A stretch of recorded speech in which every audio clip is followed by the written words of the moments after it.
नमस्कार, मी पंजाब डक। आज आहे 17 जुलै 2025। आपण काल 16 तारखेला एक सांगितलं होतं की ज्या ज्या ठिकाणी तांबडा आभाळ होईल 72 घंट्यात पाऊस पडणार आहे।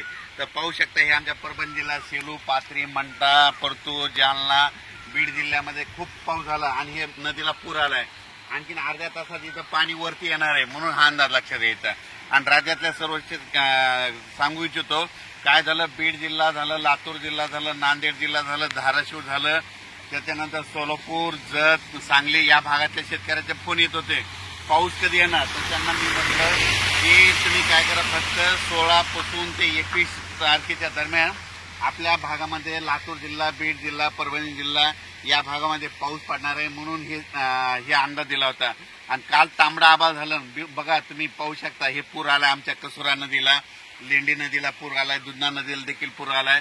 म्हणजे यापुढे आणखीन एक लक्षात घ्या, कोणतं एखाद्या तुम्हाला सांगतो, एखादं उपग्रह पाऊस दाखवत नाही पण निसर्ग तुम्हाला पाऊस सांगतो। तुम्ही बघा काल काय झालं होतं, तांबडा आभाळ झालं होतं, दिवस मावळताना 16 तारखेला तांबडा आभाळ झालं आणि मी लगेच व्हिडिओ टाकलेला की तांबडा आभाळ झाल्याच्या नंतर कंप्लीट 72 तासाला पाऊस होतो, म्हणून हे तुम्हाला दाखवलं।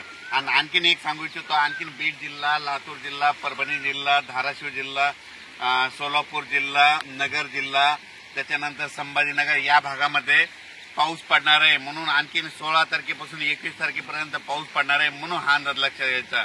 त्याच्यानंतर म्हणजे या जिल्ह्यामध्ये सगळ्या शेतकऱ्याचं सोयाबीन सुकत होतं, त्यांच्यासाठी खास करून आनंदाची काल 2-3 व्हिडिओ टाकले आणि परत आज देतोय की राज्यामध्ये बीड जिल्हा, लातूर जिल्हा, धाराशिव, त्याच्यानंतर परभणी, नांदेड, हिंगोली या भागामध्ये चांगला पाऊस पसरत असणार आहे आणि सर्व शेतकऱ्याचं पीक चांगलंच येणार आहे, कोणाचं पीक जाणार नाही, म्हणून हा अंदाज लक्षात येतात। अचानक वातावरणात बदल झाला तर लगेच एक मेसेज दिला, पण पाहू शकता की ज्या ज्या ठिकाणी काल 16 तारखेला तांबडा आभाळ झाला ना त्या ठिकाणी 72 तासामध्ये पाऊस येणार, हे तुम्हाला एक कालच्या उदाहरण तुम्हाला सिद्ध करून दाखवलंय।